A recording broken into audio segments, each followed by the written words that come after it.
நான் show start பண்ணும்போதே ஒரு விஷயம் சொல்லியிருந்தேன். இந்த மாசம் ஃபுல்லாவே வாரம் ஒரு விஞ்ஞானி பகுதியில பெண் விஞ்ஞானிகள பத்தி தான் பார்க்க போறோம்னு. ஸோ இந்த வாரம் வாரம் ஒரு விஞ்ஞானி பகுதியில யார் அந்த பெண் விஞ்ஞானின்றத பார்த்து தெரிஞ்சுக்கோங்க.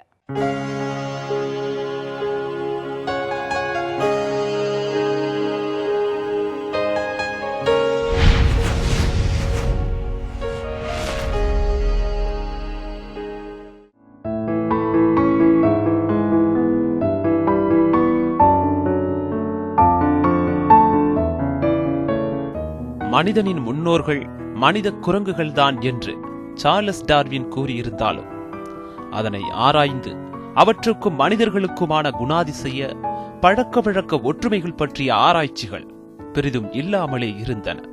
இதனை நமக்கு அளித்து நம்முடைய முன்னோர்கள் பற்றிய ஆழ்ந்த புரிதலை ஏற்படுத்திய ஜேன் மோரிஸ் குடால் இந்த வாரம் ஒரு விஞ்ஞானியில்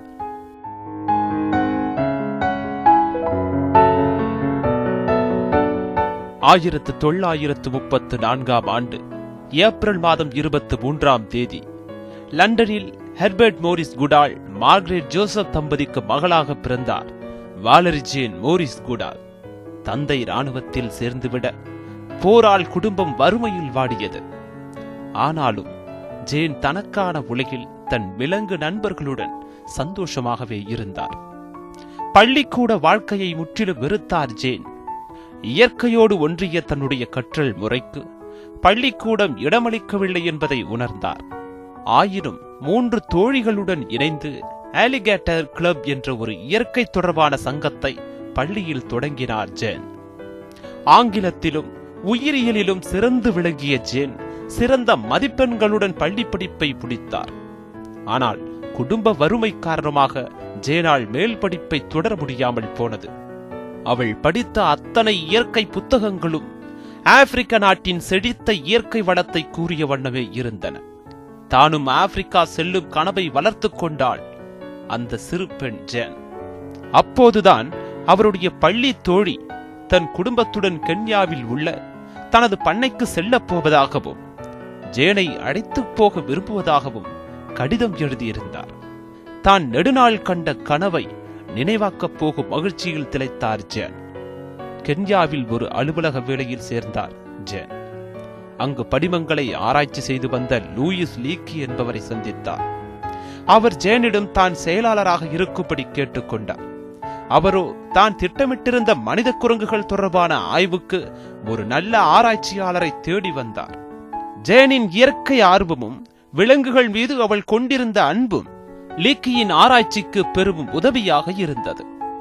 கல்லூரி படிப்பை முடித்து ஒரு கல்வி சார்ந்த ஆராய்ச்சியாக பார்க்காமல் மனித குரங்குகளை புதிய கண்களுடன் பார்க்கும் ஒருவரைத்தான் லீக்கி தேடி வந்தார். எனவே ஜேன் அந்த ஆராய்ச்சியை செய்யத் தொடங்கினார். 1960ஆம் ஆண்டு அவருடைய ஆராய்ச்சிக்கு பணம் சேர்த்தவுடன் லீக்கி ஜேனை தான்சானியாவில் உள்ள காம்பே காடுகளுக்கு ஆராய்ச்சிக்காக அனுப்பினார்.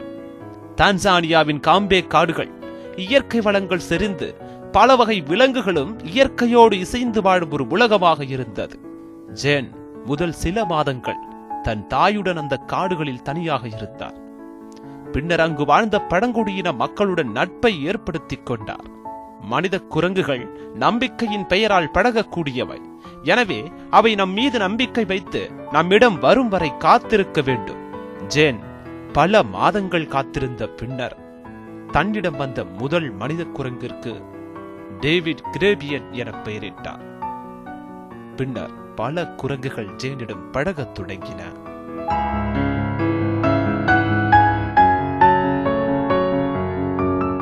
மனித குரங்குகள் பற்றிய ஆய்வில் மனிதர்களுக்கும் மனித குரங்குகளுக்குமான பல ஒற்றுமைகளை கண்டறிந்தார் ஜேன்.